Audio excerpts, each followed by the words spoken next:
ফিতরা টাকা না খাওয়ার, কোনটা সুন্নাত? দিবে চান? কার সঙ্গে চান? প্রতিপক্ষকে? হ্যাঁ, কিউট বয় বাবা, ভোটে কিউট বয়ের নাম এসেছে। কিউট বয় তোমাকে চাচ্ছে রমাজানে, ফিতরা টাকা না খাওয়ার রেডি? রেডি তো আপনারা? আচ্ছা, উনি বলবেন যে না উনি জেনারেল আর ও হচ্ছে মিনারেল। ও হচ্ছে মিনারেল, কি কথা বলেন? মিনারেল আর আমরা হচ্ছে জেনারেল। তো ভাই জেনারেলের কাছে একবার তো এসেছিল না?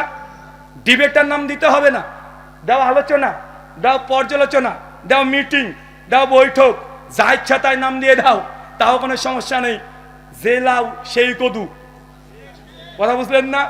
মানে পেস্টিজে বাঁধে, বলছে ডিবেট নামে যা যাবে না, কি নামে আসতে হবে? পর্যালোচনা। তাই আসো, যে পারে সব জায়গায় পারে, তাই না? যে পারে সে সব জায়গায় পারে। আহলে হাদিস জনতা চাচ্ছে এবছর রমজান মাসে ফিতরার আগে ফিতরার টাকা দেয়া সুন্নাত না খাবার দেয়া সুন্নাত?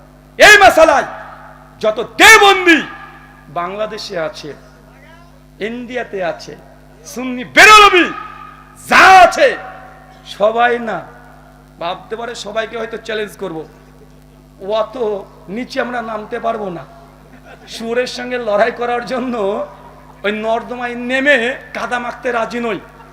যারা মূল স্ট্রিম আছেন তারা আসেন, আর যদি মনে করেন যে না আমার ডিবেট করার জন্য ইজাজত লাগবে, এখানে মাদানী সাহেব আছে, তিনার সম্মতি নিয়েই এই বিতর্ক হবে।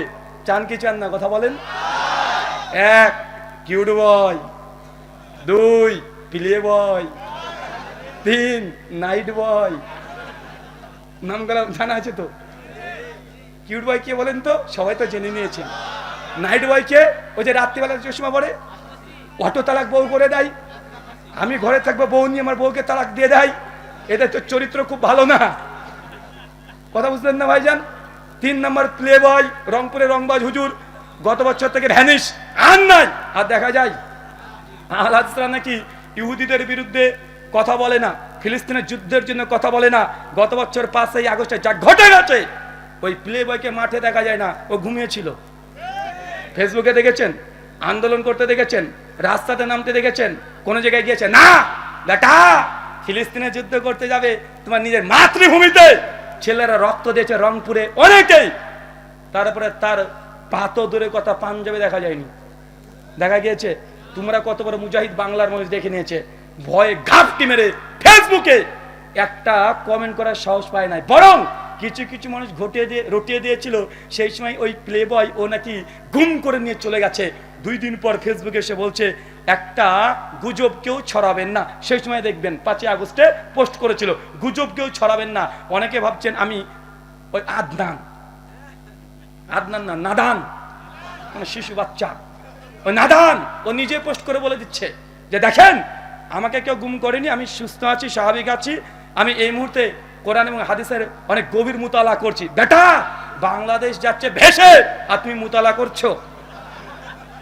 তোমার এই মুজাহিদ দেবেন, তার পোস্ট আছে, যদি আমার বক্তব্য শুনে পোস্ট ডিলিট না করে দেয়, এখন স্ক্রিনশট মেরে রেখে দেয়, কারণ বিশ্বাস নেই তাদেরকে, ডিলিট করে দিতে পারে। সম্মানিত সুধী, তার মানে আমরা বুঝলাম বাংলার মানুষ চাই যে তারা আমাদের সঙ্গে আসুক। নামও যে 3 জনে বলে দিয়েছি, কয়েকটা নাম নতুন যুক্ত হবে এবছরে। তার মধ্যে একটা আরিফ বিন হাবিব, খুব ফটর করেছিল, বেটা বলেছে 1264 হিজরির আগে নাকি কেউ 8 টাকা তারাবি এই আন্দোলন নাকি ছিল না। আমি তোমাকে চ্যালেঞ্জ করে বলেছি, মায়ের যদি দুধ খেয়ে থাকো 1284 হিজরির আগে তারাবি, তাহাজ্জুদ, আলাদা নামাজ, একটা দলিল তোমার বাপের ঘর থেকে হলে দিয়ে যাবে। এটা 1264 হিজরির আগে, 84 হিজরির আগে কেউ দাবি করেনি, কেউ না। যদি বুকে দাম থাকে, তারাবি না তাহাজ্জুদ একই নামাজ না ভিন্ন নামাজ, এই বাহাসে আরিফ বিন হাবিব ওয়েলকাম, চলে আসো, রাজি আছি। তুমি আবার বলো না জানো যে জেনারেল, কারণ তুমি একাধিক আলোচনাতে বলেছো যে তুমি যে মসজিদে খুতবা দাও, যে মসজিদে আলোচনা করো, মাঝে মাঝে আহলে হাদিস ছেলেরা ছোকরারা নাকি গিয়ে বলতেন বা বলেন যে আপনারা কেন বুকের উপরে নাভির নিচে হাত বাঁধেন, বুকের উপরে হাত বাঁধা হাদিস নাকি সহি, তুমি নাকি বলে এক খুলে সব খুলে খুলে আজ থেকে বুঝিয়ে দাও বেটা, আমি আল হাদিস। আসো একবার বুঝাতে, একবার বুঝাতে আসো। তারাবি তাহাজ্জুদ এক নামাজ না ভিন্ন নামাজ, রমজান মাস। কেননা আগে থেকে তারা শোরগুলো পাকিয়ে দিয়েছে। আর আমি আগে বলেছি ভালো হতে চাই, কিন্তু এই হুজুররা আমাকে ভালো হতে দেয় না।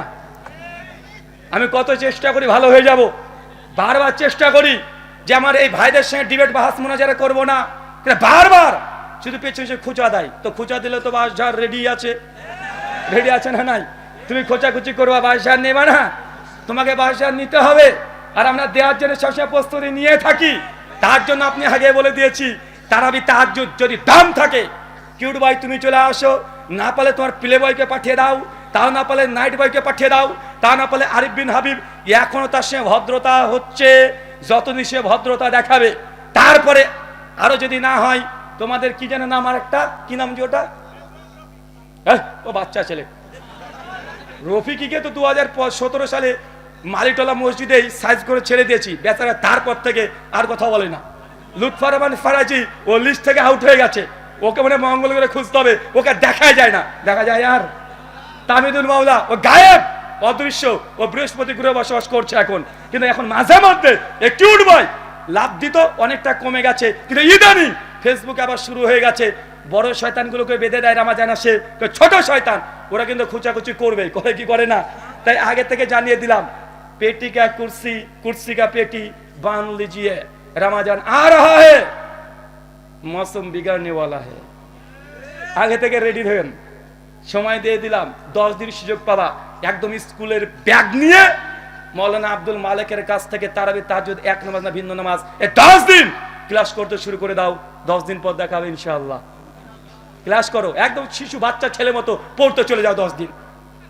আমি 10 দিন পড়তে পারবো না, 10 দিন আমি আছি, এখানে প্রোগ্রাম আছে, তুমি পড়তে যাও, পড়াশোনা করে আসবে, ভালো করে পড়াশোনা করে আসবে, একদম ভালোভাবে পড়াশোনা করে এসে আহলে হাদিসের জেনারেল শিক্ষিত একজন ছাত্রের কাছে এসে দলিল দিও, তোমার দলিলকে কিভাবে বুঝিয়ে দিতে হয় আমরা ঠিক বুঝাতে পারবো। আল্লাহ সুবহানাহু ওয়া তাআলা আমাদের বোঝার তৌফিক দান করুন, আমিন।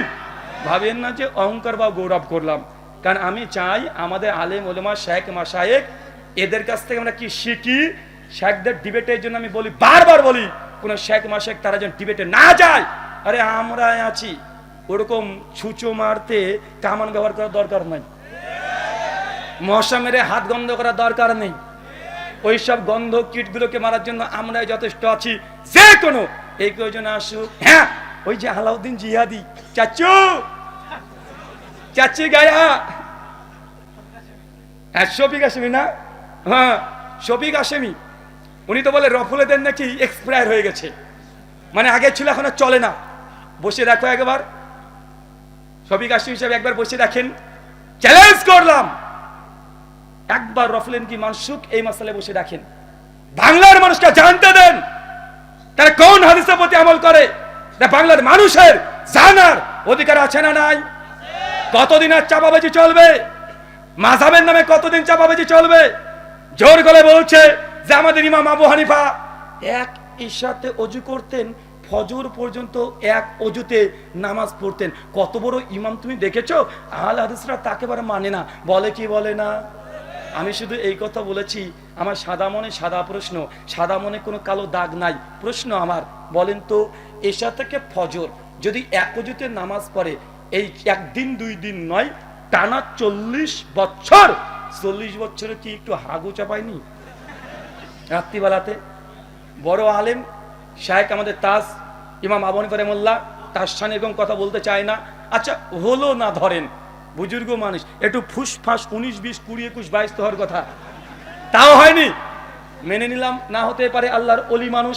আচ্ছা এই 40 বছর কি স্ত্রীর কাছে যাওয়া লাগেনি? স্ত্রী কি হক নাই? স্ত্রী কি এত বড়, উনি আবার কত বড় আল্লাহর ওলি ছিল কে জানে? 40 বছর স্ত্রীর কাছে যাওয়া লাগেনি। একজন টুক করে বলছে, ভাই শুধু কি রাত্রেবেলা স্ত্রী হক আদায় করবে, দিনে কি করা যায় না নাকি?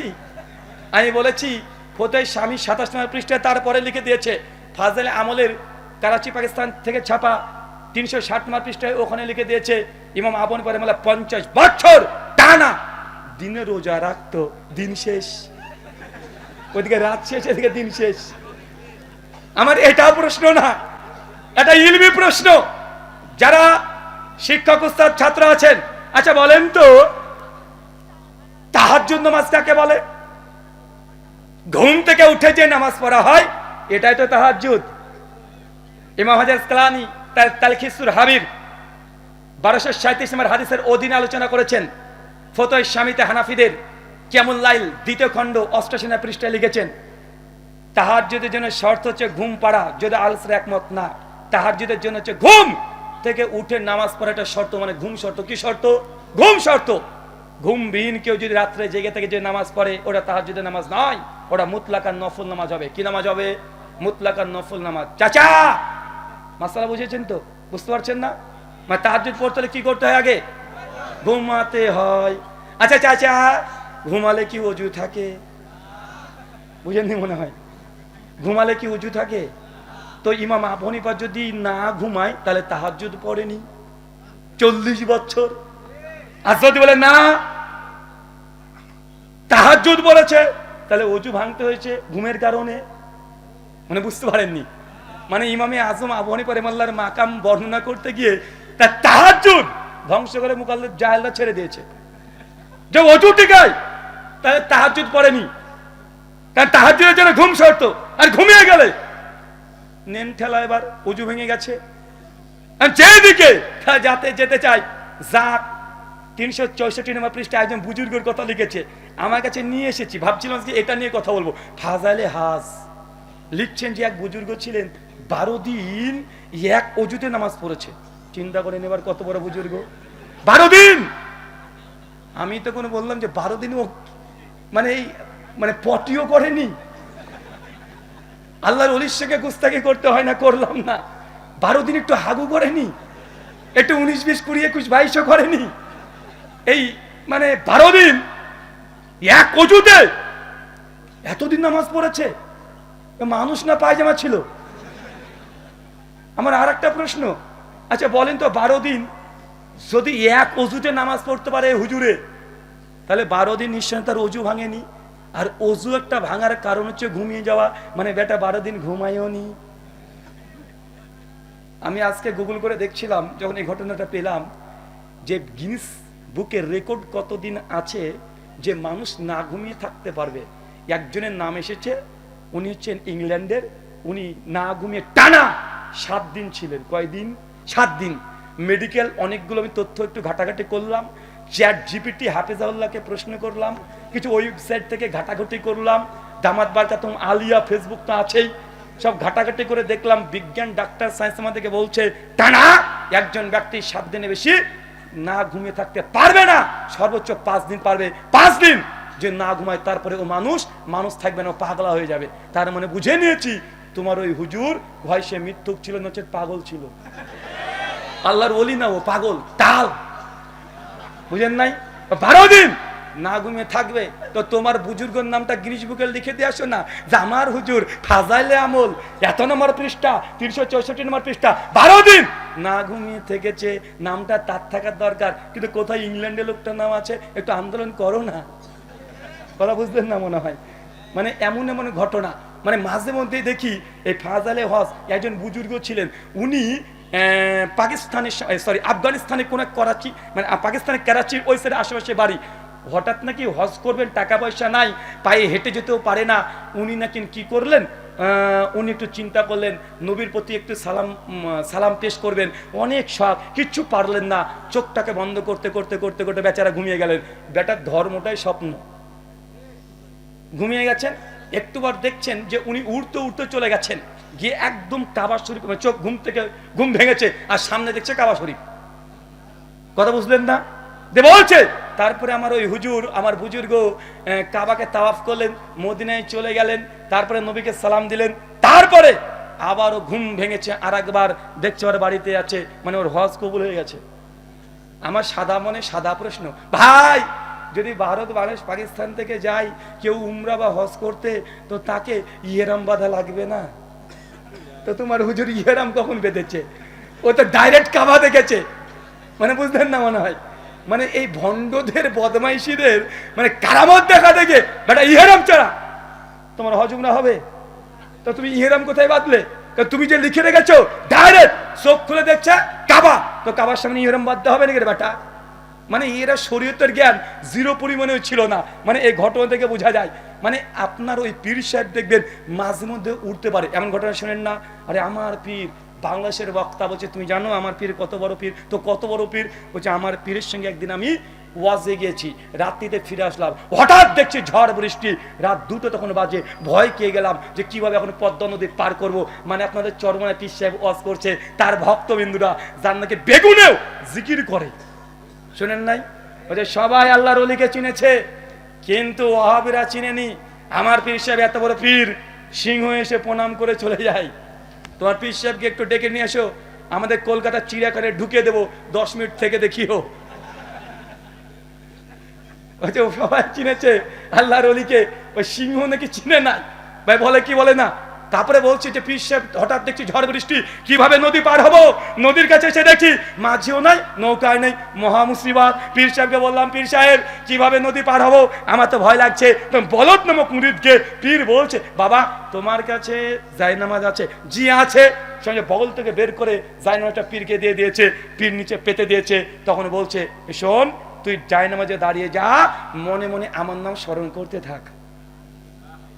এখন পীর সাহেবের সঙ্গে মুরিদ জায়নামাজে উঠে দাঁড়িয়ে আছে।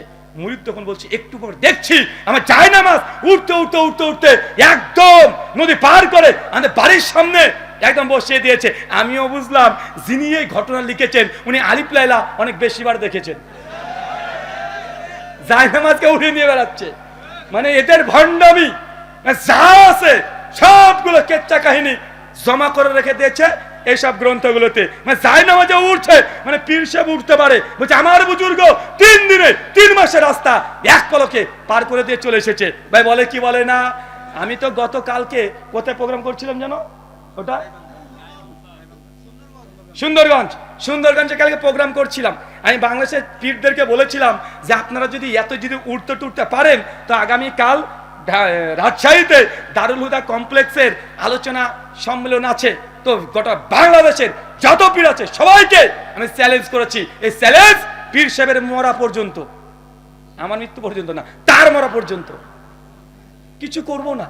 জাস্ট আজকে রাজশাহীতে আছি, পীর সাহেবের বিমানের টিকিট আমি করে দেব, খেদমতের ব্যবস্থা আমি করে দেব, তার যদি কোনো কিছু লাগে টাকা পয়সা হাত দিয়ে সব দেব, সমস্যা নেই। শুধু রাজশাহী বিমানবন্দরে আমি আর পীর সাহেব উঠে পড়বো। আমরা যাবো ঢাকা, যখন বিমানটা ছেড়ে দিবে অনেক উঁচুতে, বিমানটা যখন চলবে মাঝ পথে গিয়ে পীর সাহেবকে বিমানের দরজা খুলে নিচে ধাক্কা মেরে ফেলে দেবো। পীর সাহেব মানুষকে উপর থেকে ফেলে দিলে তো নিচে এমনি পড়বে, গ্র্যাভিটি আমাদেরকে তাই বলে না, তাই না?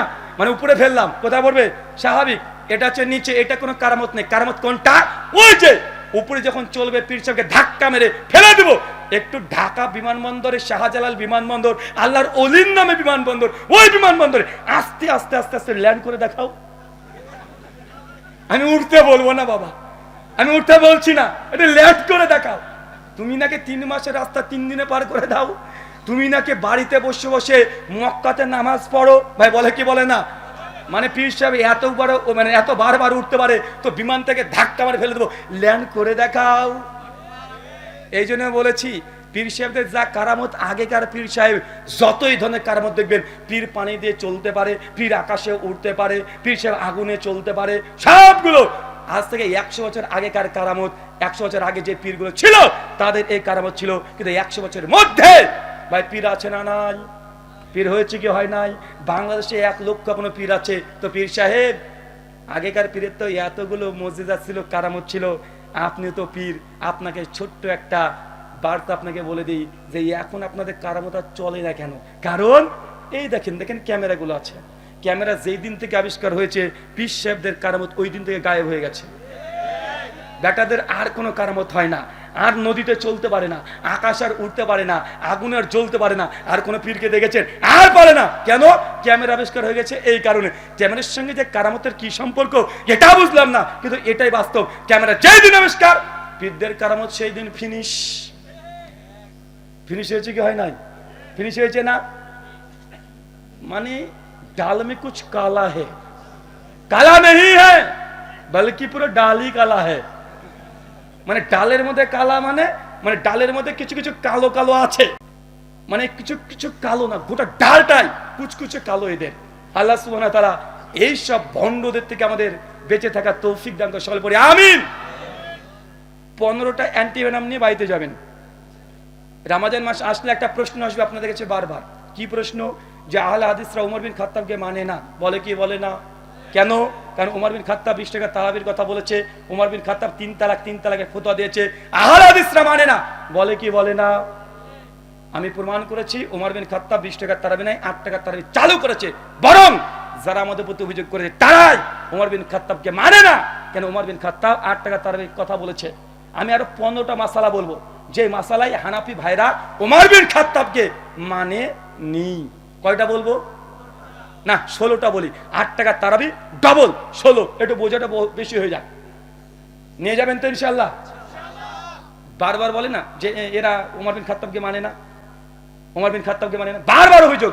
মাত্র 16টা বলি। এক মাসালা, মুসান্নাফ ইবনে আবি শাইবা, হাদিস নাম্বার 3988, কানজুল উম্মাল হাদিস নাম্বার 22471, সব মাকতুবায়ে শামিলা থেকে সার্চ করে দেখে নেবেন, যত রেফারেন্স সব মাকতুবায়ে শামিলা থেকে নেওয়া।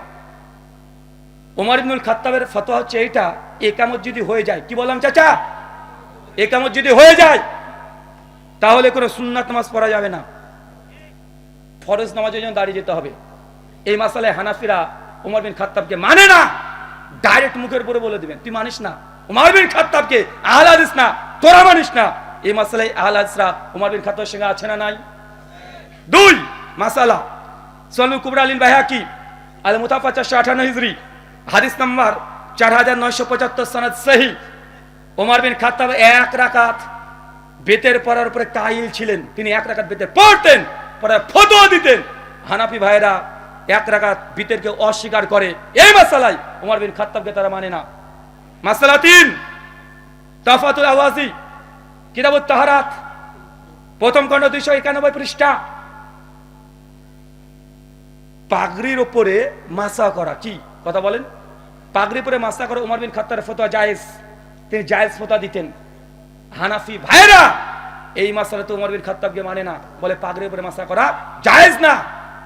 ভাই ওমর বিন খাত্তাবের বিরুদ্ধে কারা আছে? আহলে হাদিস না হানাফি?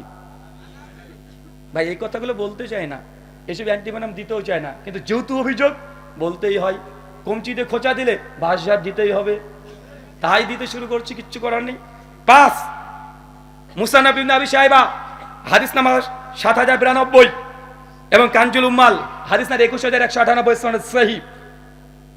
কুনুতে বিতির আমরা পড়ি না বেতের নামাজে, সেই সময় রাফুল ইয়াদিন করে হাত তুলি কি তুলি না? হাত তুলি। ওমর বিন খাত্তাবের ফতোয়া হাত তুলতে হবে, হানাফি ভাইরা তুলে না।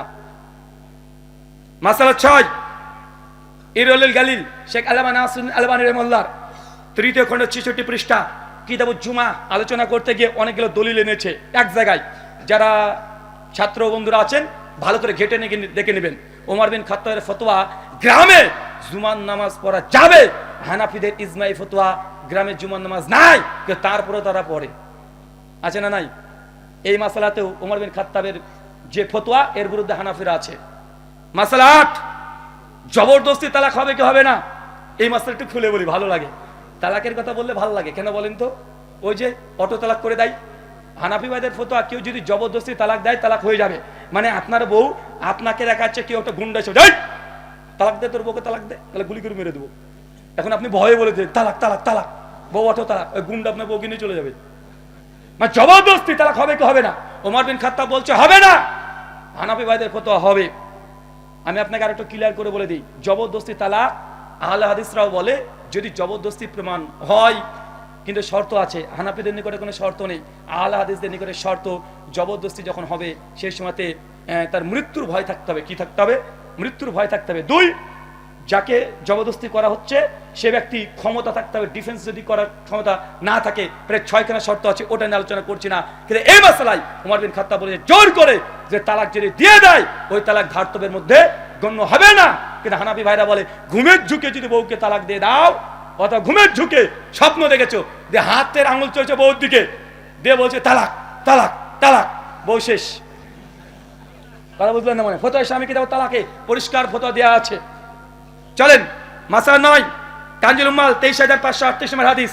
আলী মুত্তাকি হানাফির সংকলিত হাদিসের গ্রন্থ, প্রায় 50,000-এর কাছাকাছি হাদিস আছে, সনদ নেই, শুধু মতনগুলো তিনি জড়ো করেছেন।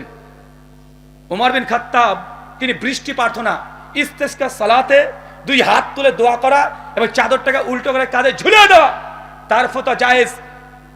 সুনান তিরমিজি 559 নম্বর হাদিস আলোচনা করতে গিয়ে তিরমিজি বলছেন, এই মাসালায় আবু হানিফা ইমাম আবু হানিফার নিকটে ইস্তিসকার কোনো সালাতই নাই, মানে বৃষ্টি প্রার্থনার কোনো নামাজই নেই। তার মানে 9টা মাসালা পালেন, যেটা হানাফি ভাইরা ওমর বিন খাত্তাবকে মানে না, 3 তালাক দিয়ে ওমর বিন খাত্তাবকে বাতিল করে দিয়েছে। বেটা আর আমাদেরকে বলে আমরা নাকি ওমর বিন খাত্তাবকে মানি না। বেটা সাধু বেশে পাকা চোর, বুঝলেন না মনে হয়। মাসালা 10, তিলাওয়াতে সিজদা। কোরআন মাজিদ পড়ছেন, সিজদার আয়াত আসে না, সেই সময় কি দিতে হয়? সিজদা দিতে হয়। আলাজদের জমহুর মুহাদ্দিস ফুকাহাদের ফতোয়া, এই তিলাওয়াতের সিজদা ওয়াজিব নয়, সুন্নাত। কেউ যদি কিছু না দেয় গুনাহ হবে না। হানাফি ভাইদের ফতোয়া না দেওয়াটা ওয়াজিব, না দিলে গুনাহ হবে। কিন্তু ওমর বিন খাত্তাব সহিহ বুখারীর 1027 নম্বর হাদিস, তিনি মনে করেছেন তার ফতোয়া মওজুদ আছে সহিহ বুখারীর মধ্যে, তিলাওয়াতের সিজদা ওয়াজিব নাই, কেউ যদি দেয় ভালো, না দিলে কোনো গুনাহ হবে না। কিন্তু হানাফি ভাইদের উল্টো ফতোয়া আছে। মাসালা 11, ইমামের পেছনে ফাতিহা পড়া। ইমাম বুখারী জুজুল কিরাত ফিস সালাহ হাদিস নাম্বার 165, ইমাম দারাকুতনির সুনান দারাকুতনি বাবুল কিরাতের 2 নম্বর হাদিস, সুনান কুবরা আলিল বাইহাকি হাদিস নাম্বার 1665, ওমর বিন খাত্তাবের স্পষ্ট ফতোয়া মওজুদ আছে এবং তার আমলও প্রমাণিত আছে। ইমামের পেছনে মুক্তাদি ফাতিহা পড়বে, কিন্তু হানাফি ভাইরা বললে পড়লে মুখে নাকি আগুন ঢুকিয়ে দিতে হবে। তার মানে এই মাসালায় কি হলো কথা বলেন? রামাজান মাস শুধু বলে ওমর বিন খাত্তাবকে মানে না। বেটা এই 15 মাসালা মেনে দেখাও। মাসালা নাম্বার 12, সূরা হাজ। সূরা হাজে কয়টা সিজদার আয়াত আছে? কয়টা? 2টা। হানাফি ভাইদের নুসখাগুলো দেখবেন একটা। কয়টা আছে? একটা। মুসনাদ ইবনে আবি শাইবা হাদিস না 4318 সেই সনদে প্রমাণিত আছে, ওমর বিন খাত্তাব বলেছেন সূরা হাজের মধ্যে 2খানা সিজদার আয়াত আছে। এটা ওমর বিন খাত্তাবের ফতোয়া। হানাফি ভাইরা একে ওমর বিন খাত্তাবকে মানে না। মাসা নাম্বার 13, লাস্টে একটা সুন্দর ঘটনা আছে। 18 বয়স প্লাস তাদের, যারা বয়স্ক আছেন তারা থেকে যান, বাচ্চা যারা আছেন চলে যান। লাস্টের দিকে 18 প্লাস। ইমাম কুদামা রাহিমাহুল্লাহ মুগনির মধ্যে 9ম খণ্ড পৃষ্ঠা 131 আলোচনা করছেন 14 নম্বর মাসালা। তিনি বলছেন, কোন স্বামী যদি হারিয়ে যায়, কি হারিয়ে যায় বলেন তো? এই যে আয়না ঘর করেছিল না, আয়না ঘর, এই আয়না ঘরে স্বামী কি এখন মারা গেছে, না স্বামী হারিয়ে গেছে, না স্বামী কোথায় আছে, যেসব স্ত্রীরা জানে না, বা স্বামী বিদেশে চলে গেছে, বা যুদ্ধে চলে গেছে, মারা গেছে, না হারিয়ে গেছে, কোনো যোগাযোগ নেই, এখন এই স্ত্রী কতদিন অপেক্ষা করবে? কতদিন অপেক্ষা করবে? কতদিন? ওমর বিন খাত্তাবের ফতোয়া নকল করেছে ইমাম কুদামাল মুগনিতে 4 বছর। কয় বছর? 4 বছর। তারপরে মেয়েটা 4 মাস 10 দিন ইদ্যত পালন করে অন্য জায়গাতে বিয়ে করতে পারবে। আশরাফ আলী থানভী বেহেশতি জোয়ার তালাক অধ্যায়ের আলোচনা করতে গিয়ে বলছেন, কোন স্বামী যদি হারিয়ে যায় বা খুঁজে পাওয়া না যায়, তাহলে ওই মেয়েটি 120 বছর অপেক্ষা করবে। কত বছর? 120 বছর। এখন বলেন তো, 120 বছর অপেক্ষা করবে মেয়েটা, তারপরে বিয়ে করবে কার সঙ্গে? কবরে। মেয়েটাকে এখন কবরে গিয়ে বিয়ে করবে? আর তারপরে ফতোয়া স্বামীতে বলছে 120 বছর পরে বিয়ে করবে, তবে কোনো হানাফি আলেমকে দিয়ে নয়, কোন মালিকি বা শাফিদের আলেমকে দিয়ে। কথা মনে বুঝতে পারলেন না? কেন বলছেন? হানাফি মাযহাবে কতদিন থাকতে হবে কোন স্পষ্ট দলিল নাই। এটা আমরা অন্য মাযহাব থেকে ধার করে নিয়ে এসেছি। তাই যে মাযহাবের ফতোয়া নিয়েছে সেই মাযহাবের ইমাম দিয়ে তাদের বিয়ে পড়িয়ে দিতে হবে। তার মানে আয়না ঘরে যারা ছিল নতুন করে এসে আবার মানে সংসার করছে, হানাফিদের ফতোয়া অনুযায়ী জায়েজ না, ও বউটাকে 120 বছর অপেক্ষা করতে হবে। কত বছর? কিন্তু ওমর বিন খাত্তাব 4 বছর পরে মেয়েটা সিদ্ধান্ত নিতে পারবে সে স্বামীর সংসার রাখবে না সে বিচ্ছিন্ন হয়ে যাবে। চাইলে সারা জীবন না বিয়ে করে থাকতে পারে, কিন্তু মেয়ে যদি চায় দ্বিতীয় কোনো বিয়ে করবো, 4 বছর অপেক্ষা। কত বছর? 4 বছর। মাসআলা নাম্বার 14, মুসনাদ ইবনে আবি শাইবা 37344 নম্বর হাদিস। ওমর বিন খাত্তাব বলেছেন, হিল্লা বিয়ে। কি বিয়ে? হিল্লা বুঝেন? বুঝেন না? ওই যে কয়দিন আগে মসজিদে কি একটা যেন কে করেছিল না, বাচ্চা ছেলে, বুঝবে না। হিল্লা বিয়ে মানে আপনি কাউকে ঘুমের যুগে বলে দিয়েছেন তালাক তালাক তালাক, এখন বউ এখন হয়ে গেছে অটো তালাক। এখন হুজুর বলেছে কি যে না, আর তো নতুন করে তো ওই স্বামীর সঙ্গে সংসার করা যাবে না, তবে একটা রাস্তা আছে যে তুমি আমার সঙ্গে 2 রাত থেকে যাও, 2 দিনকার বিয়ে, 2 দিন রাত্রে বিয়ে করবে, বিয়ে করে ওই মেয়েটার সঙ্গে শারীরিক সম্পর্ক করবে। শারীরিক সম্পর্ক কিভাবে করবে পিছনে দেখি আগে, হবে না, বলা যাবে না। বাহারুর রাইট ফতোয়া স্বামীতে আছে, শুধু বিয়ে করলেই হিল্লা হবে না, বরং হিল্লা হওয়ার জন্য শর্ত আছে। কি শর্ত আছে এটার বলা যাবে না, মানে ভয়ঙ্কর শর্ত। মাদানী সাহেব যান,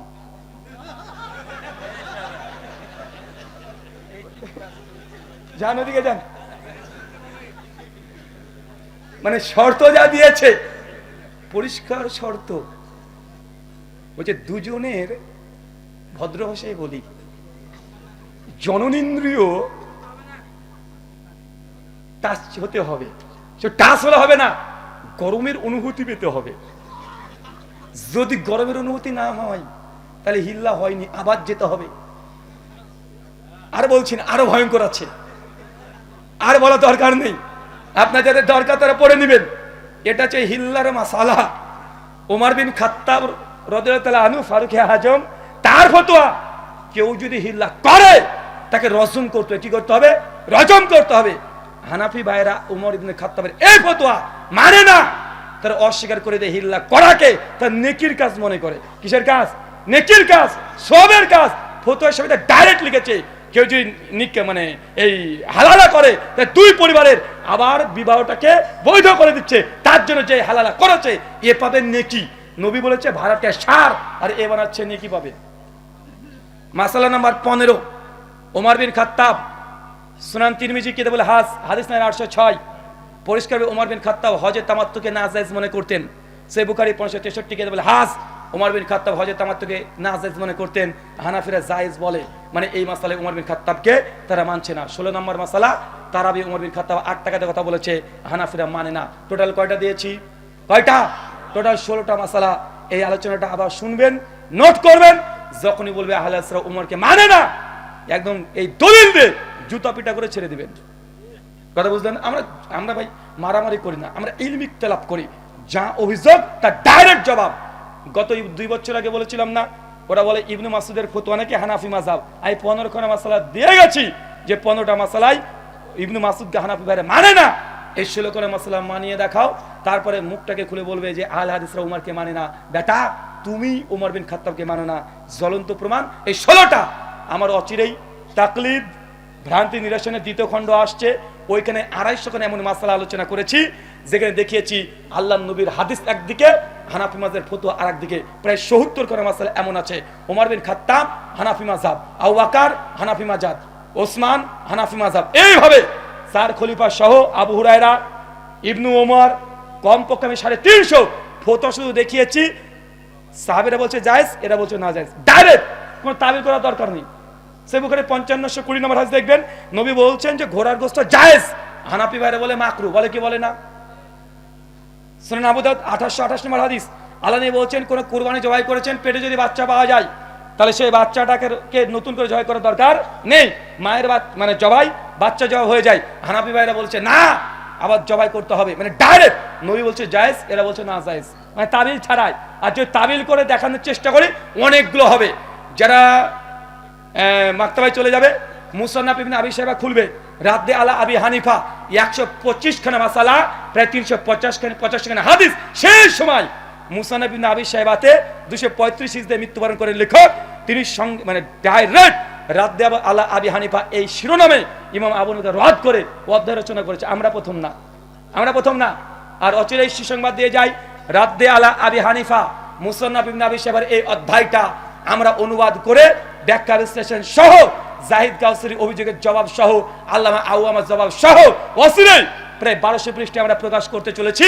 অচিরে আপনারা বইটা পেয়ে যাবেন। আল্লাহ সুবহানাহু ওয়া তাআলা আমাদের বোঝার তৌফিক দান করো, সকলে পড়ি আমিন।